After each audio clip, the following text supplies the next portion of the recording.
great to work on licensed product. We've done a lot of them. But with South Park, it's very different because it is Matt and Trey.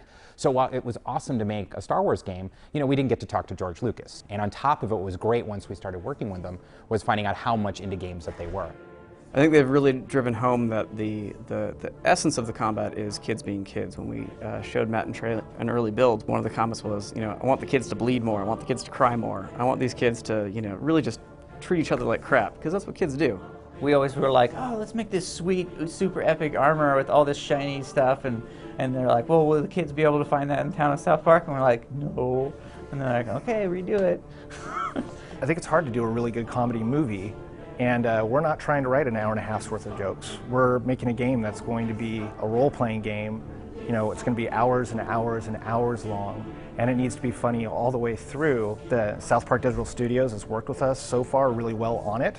But yeah, it's a big challenge. It's not a reimagining of stuff that already sort of exists, but in a different form. It's like, no, this is yet another extension to everything that is South Park because it's coming directly from Matt and Trey.